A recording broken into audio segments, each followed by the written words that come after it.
Hey guys, what is going on? It is me, that guy from Team Niederdorf, bringing you yet another anime review. And I gotta say, I took a little bit too much time between episodes on this one.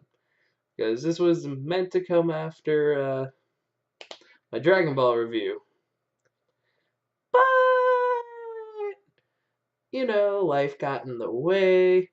And for me, sometimes when I start a series, I'll get like halfway through it or watch a bunch of episodes and then sort of forget about it and be like, I'm meaning to finish this show. And the show in question, if you can't tell by the title of the video, is Snow White with Red Hair, Season 1. Because Season 2 just started, and I'm really excited to start watching that. By the way, I have a theory. Like, before I get into the review, crazy fan theory.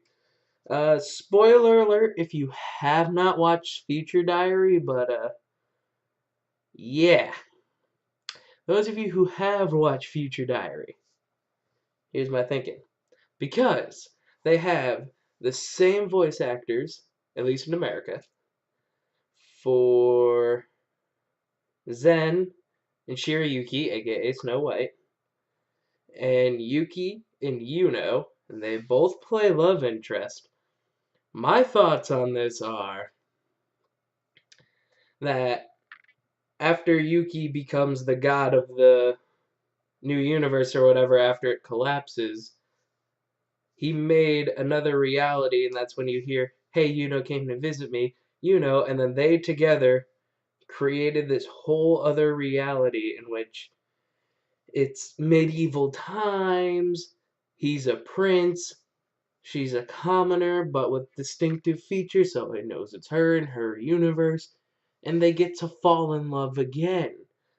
And that's just a crazy fan theory I had when I first watched it, because I went, oh shit, that's Yuno. And then I went, ah shit, that's Yuki. And the voice actors are, of course, Josh Greel and Brina Palencia? I hope I pronounced her name right. Please don't be mad at me if you watch this and I fucked up your name. Anyway, the story follows Brina's character, Shirayuki, otherwise known as Snow White, which they never call her Snow White in Season 1. It's just like a given, like, hey, Snow White, red hair.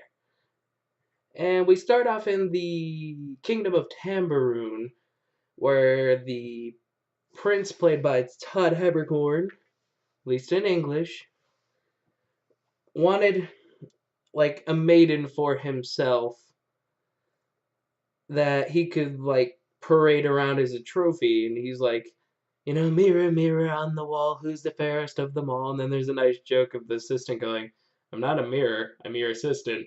He's like, shut up. So they scour town and find this girl with this very distinctive red hair. And she gets a summons at her herbal shop because she wants to be an herbalist. That if she doesn't agree or whatever, like, some along the lines of like, hey, I want you to be my mistress and there's nothing you can do about it.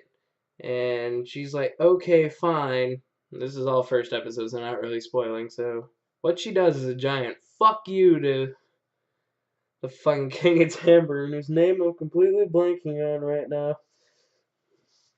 She cuts off like half her hair and leaves her like bandana or whatever cloth thing. Then like left a note saying like, here, you wanted a piece of me, well here I am. And then they have to address like almost all the Snow White troops in the first episode, because when she runs into Zen, there's a basket of apples outside, and it's like, oh, hey, apples. And then she's about to take a bite, and then Zen goes, no, no, no, allow me. And he's like, hey, this apple's poisoned. So he passes out, and there's this beautiful, beautiful, beautiful Princess Bride moment in the first episode where you think he's down for the count, and Shirayuki's like pleading, like, okay, I'll be with you, but give me the antidote so this guy can live. And lo and behold, him and his assistants fucking kick in the door, and he humiliates the hell out of this guy. Like, Zen just goes, fuck you, man. You're never going to touch her, see her again, or this is going to end a lot worse for you. And he's like, okay, okay, fine. And the Princess Bride moment was like, well, Zen, how are you okay? He's like, yeah, I've spent my formative years developing a resistance to poisons, much like, I've developed a... Words are not with me today. I've developed a resistance to Novocaine, and that's why I didn't die. They were both spiked. Inconceivable! Anyway, so the series is this 12 episode, will they, won't they, but we all know that they will. But it wasn't boring to watch. Like, I have to say, the sound design and atmosphere of this fucking show was absolutely beautiful. Like, that's one of the things when I started rewatching episodes, I'm like, I forgot how great this sounded. And by the way, it looks amazing. Like, the art style is beautiful. Also, I noticed in some of the later episodes, someone really doesn't like drawing lip flaps because they'd be having like these heart to hearts. The camera would either be to the side with like someone's hair so you couldn't see the mouth, or someone's face would be in the chest and you can't really see the mouth so they can just say whatever they want. Like, someone really didn't like drawing lip flaps, but it was great because it had gave the actors freedom to give the emotion that they needed. Or more freedom instead of having to go, okay, let me line this up with the amount of flaps that they have. Like, I purposely made it choppy because I obviously can't dub myself looking into the viewfinder. So there's all these things where they took like the opposite approach. Like, a lot of anime and a lot of general media in general. I used general way too many times there. Anyway, they didn't have Shirayuki be totally helpless, like she could do things. There's an episode where she's captured and she uses her knowledge of herbs to fucking paralyze the guy. She's like, hey, sorry, but if you breathe this in, you're paralyzed, and that's why I'm covering my face. And lo and behold, the guy gets paralyzed and she gets out. And there's nothing in this show is done without a purpose, because they have this episode where Shiryuki gets drunk. And they don't address it until the next episode, because the following episode is almost an entire flashback of this time where Sven makes friends with a foreigner, an outsider, and they get a little too friendly, and one of them ends up being bad. And when Big Brother comes in the picture and sees that Sven has Shirayuki so close to him, being a foreigner, not from here, that episode explains, like, hey, he's thinking back to the last time this happened. Like, last time, you almost died. Which, it should have spoke volumes that the assistant that was assigned to him during that time and is still with him, back Shirayuki. But anyway, the art style is beautiful. The sound, beautiful. Acting, wonderful. And there's all these moments of her becoming a better person. It's very much, hey, I'm doing this, I'm doing me, I want to see the world. That actually applies to both Sven and Shirayuki, and there's some great side characters. Which, named, I am totally blanking on right now, even one that I thought I'd remember. But hey, this is how you know I do things uncut, unedited. Like, these are uncut raw reviews. Like, if I remember someone's name later, I'll be like, oh, that's the name. And if there's a comment about it, I'll be like, yeah, I remembered, but thank you. By the way, if there's any info you feel I missed, or characters' names, or settings, or scenes you want to talk about, leave it in the comments below. I love talking to you guys, really. Like, I'm pretty quick on getting back at that stuff, so if you want to talk shows, leave it in the comments below. But I'm not ending the video, because I still have stuff I want to talk about. They consistently show Shirayuki displaying almost a Naruto-like power, where everyone she meets sort of ends up liking her, like becomes a fan. And I jokingly texted my buddy saying, she's pulling a Naruto. Everyone of like high power she meets or just meets like becomes her fan. That isn't a bandit, you know. Because bandits are fucking assholes and they're like, we can get a pretty price for that head of yours. None of them actually sounded like that, but you know, genetic bandit voice. And they have a lot of nice training, combat, and all the side stories are for not like you think it's a side story and then it ends up pertaining to the main plot. Like, hey, this arc we went on, guess what? Someone's made a decision to fuck over you over here or you know, screw these people over there. And it's just this nice slow burn up until they eventually confess their feelings for one another, which is not really a spoiler in a romance. Like it's a will they won't they. It's not like a harem where they don't. It's like very much these two are going to be an item. You can see it coming a mile away. Especially it's a fairy tale story.